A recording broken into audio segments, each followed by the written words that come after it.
आजमगढ़ उप शिक्षा निदेशक संस्कृत विद्यालय में की गई नियुक्ति की जांच करने पहुंचे। आजमगढ़ में संस्कृत विद्यालय में संविदा पर नियुक्ति की अनियमितता की शिकायत हुई थी, जिसकी जांच करने के लिए शुक्रवार को उप शिक्षा निदेशक संस्कृत व संयुक्त शिक्षा निदेशक प्रयागराज जेडी कार्यालय आजमगढ़ में पहुंचे।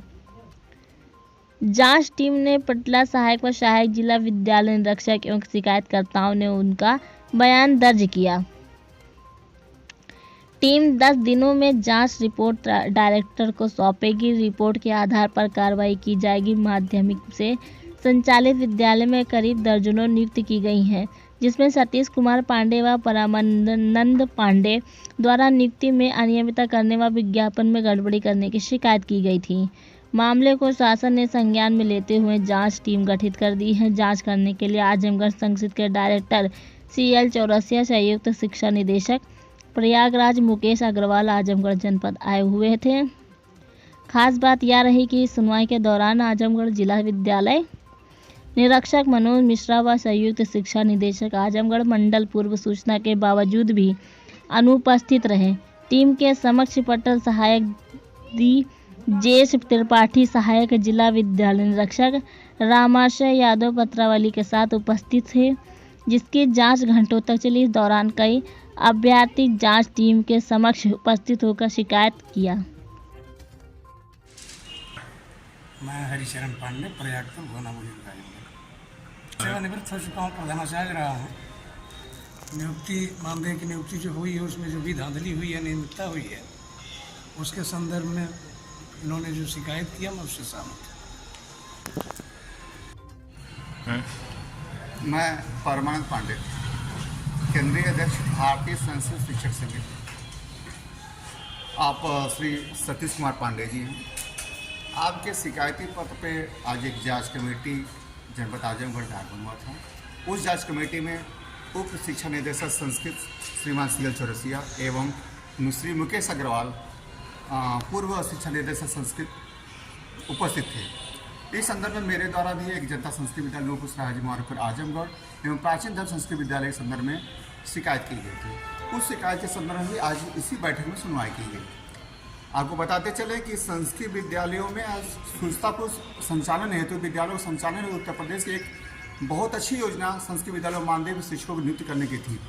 उस आदेश में व्यवस्था यह था कि रिक्त पदों पर नियुक्ति की जानी थी, लेकिन दुर्भाग्य से यह नियुक्ति भ्रष्टाचार की भेंट चढ़ गई। बड़ी विडंबना है कि पूर्व शासनादेश 24 जुलाई 2021 के तहत भी संस्कृत विद्यालयों के में नियुक्तियाँ की गई थी, परंतु तत्कालीन DIS के द्वारा की गई नियुक्ति को श्रीमान संयुक्त शिक्षा निदेशक महोदय द्वारा 22 जुलाई 2022 को निरस्त करने हेतु संसदीय शासन को भेज दी गई, परंतु आज तक वह संस्कृत नियुक्तियाँ निरस्त नहीं हुई। वर्तमान 17 मई 2023 के शासनादेश के अंतर्गत पुनः नियुक्तियाँ हुई और उन्हीं पदों पर नियुक्तियाँ कर दी गई कि जिन पदों पर पूर्व से नियुक्तियाँ थी। अतः इस प्रकार एक ही पद पे दो शिक्षकों की नियुक्तियाँ करना अपने आप में अपवाद है। यह आजमगढ़ में 11 विद्यालयों पे इस प्रकार की नियुक्तियाँ हुई हैं। तो जांच में प्रमुख रूप से आप लोग क्या मांग रखे हुए हैं? जांच में प्रमुख रूप से हमारी मांग है कि जो अगर भ्रष्टाचार के नहीं, तभी परिस्थितियाँ ये थी कि कल एक बाबू का निलंबन हुआ, उसमें श्रीमान संयुक्त शिक्षा निदेशक महोदय जी लिखते हैं कि जांच में पाया गया कि इन नियुक्तियों में पैसे की लेन देन हुई है। अगर पैसे की लेन देन हुई है, उस अधिकारी द्वारा कहा जाता है किसी भी नियुक्ति में पैसे की लेन देन होता है तो वो उसमें सूचना नहीं रहती है। अगर सूचना नहीं है, योग्य शिक्षक नहीं है, पैसे की लेन देन पर नियुक्तियाँ हुई हैं, तो ये नियुक्तियाँ निरस्त हों और सूचनापूर्ण पुनः नियुक्तियाँ इस पदों पर की जाए। निश्चित तौर पर अभी कहीं सुनने में आया है कि जो इंटरव्यू लेने आए थे उन लोगों ने जो हस्ताक्षर किया था उसमें फिर बदल हुआ, फिर नाम बदले गए। पुरानी लिस्ट कुछ और थी, नई कुछ और लिस्ट हैं। फिलहाल हमने देखा नहीं, सुनने में ऐसा आ रहा है। इस पर कहाँ से आए थे, कुछ जानकारी है? बड़ी विडंबना है कि संस्कृत शिक्षा परिषद नियमावली 2009 में लगभग 7 विषय संस्कृत के और 27 विषय आधुनिक विषय के, इतने विषयों के लिए 2 शिक्षक नामित किए गए थे विषय विशेषज्ञ। ऐसे में कैसे सूचना हो सकती है? जो संपूर्णानंद संस्कृत विश्वविद्यालय वाराणसी से 2 एक्सपर्ट आए थे, मात्र 2 विषय के ही थे। ऐसे में 27 विषय और 7 विषय का लगभग 32-33 विषयों का साक्षात्कार सिर्फ 2 साक्षात्कार लोग कैसे ले सकते हैं? ऐसे में साक्षात्कार भी संदिग्ध है। ये शैलेश राव, प्रदेश मंत्री माध्यमिक शिक्षक संघ उत्तर प्रदेश।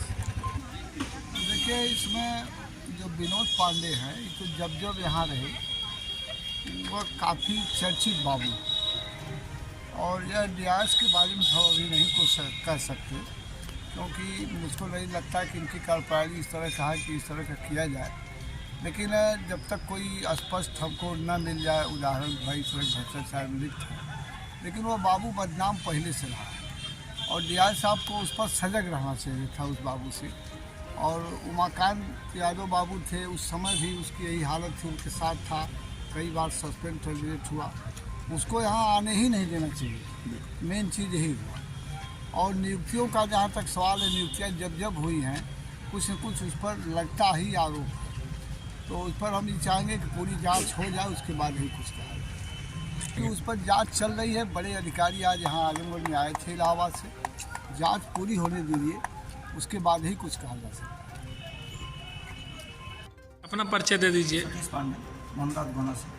आज आप आजमगढ़ जनपद में आए, कोई शिकायत किए थे, किस संदर्भ में शिकायत किए थे, क्या कहना है आपका? संस्कृत विद्यालयों में कुछ अध्यापकों की नियुक्ति की गई थी जो मानदेय पर थी। उसमें सुनने में आया था कि गलत तरीके से नियुक्ति की गई है और पैसे की भी लेन देन की गई है, जिसका ऑडियो क्लिप भी जारी हुआ है। और उस नियुक्तियों में नियमानुसार कार्रवाई नहीं की गई है और नियम विरुद्ध भी काम किए गए हैं, जो शासनादेश को का उल्लंघन होता है जिससे। तो ऐसे में हम चाहते हैं कि वो नियुक्ति जो है निरस्त करके नई नियुक्ति की जाए। और इसमें जिला प्रशासन जो है, जो जिम्मेदार व्यक्ति है, वो उनकी भूमिका संदिग्ध है, जिसको लेकर के हमने कंप्लेन किया था। बिल्कुल है। क्या आपकी प्रमुख मांग रहेगी? मांग ये है कि जो नियुक्ति हुई है वो नियमानुसार गलत है, तो उसको निरस्त करते हुए नई नियुक्ति की जाए। जो चाहते हैं उनके विरुद्ध कार्रवाई तो होनी ही चाहिए। क्या लगता? कार्रवाई नहीं होगी तो फिर दोबारा पुनरावृत्ति होगी इसकी। पूज्य, तो ये मैं मानता हूँ कि यह हर जिले में कुछ न कुछ गड़बड़ियाँ होती जा रही हैं, जो कि मुख्यमंत्री के संज्ञान में नहीं है। इसको अगर इस समाचार के माध्यम से संज्ञान में लाया जाए, निश्चित रूप से योगी जी कार्रवाई करेंगे।